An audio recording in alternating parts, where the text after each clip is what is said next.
Čo je druhý príchod? Kristov druhý príchod, ktorý je istý ako Boh, je len náprava chýb a návrat zdravého rozumu. Je súčasťou stavu, ktorý obnovuje nikdy nestratené a znovu ustanovuje to, čo je navždy a naveky pravdivé. Je to pozvanie Božieho slova, aby zaujalo miesto ilúzie, ochota nechať odpustenie spočinúť na všetkom bez výnimky a bez výhrad. Odpustenie osvetľuje cestu druhého príchodu, pretože svieti na každé živé stvorenie ako na jedného. Druhý príchod je čas, v ktorom sa všetky mysle odovzdajú do Kristových rúk, aby sa vrátili duchu v mene pravého stvorenia a Božej vôle. Druhý príchod je jediná udalosť v čase, ktorú samotný čas nemôže ovplyvniť.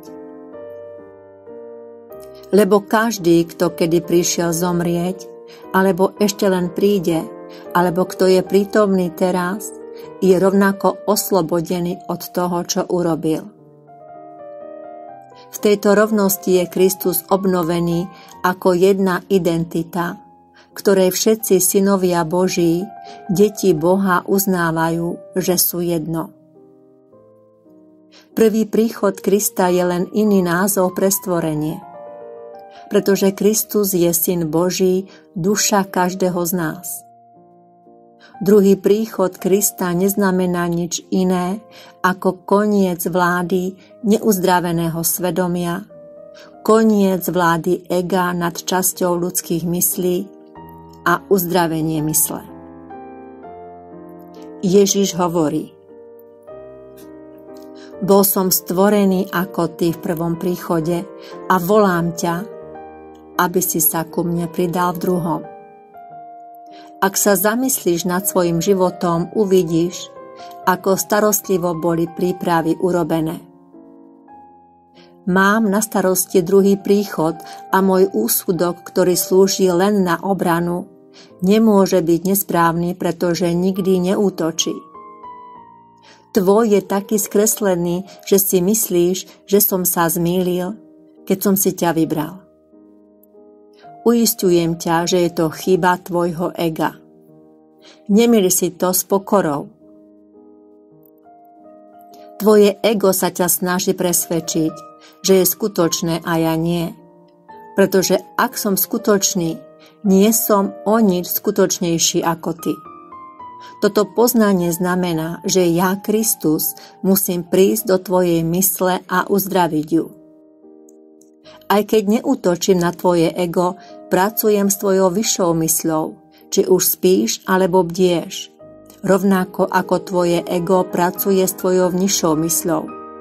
V tomto som tvoja bdelosť, pretože si príliš zmetený na to, aby si rozpoznal svoju vlastnú dokonalosť. Nezmýlil som sa. Tvoja myseľ sa rozhodne spojiť s mojou a spolu sme neporaziteľní. Tak sa zídeme v mojom mene a tvoj zdravý rozum bude obnovený.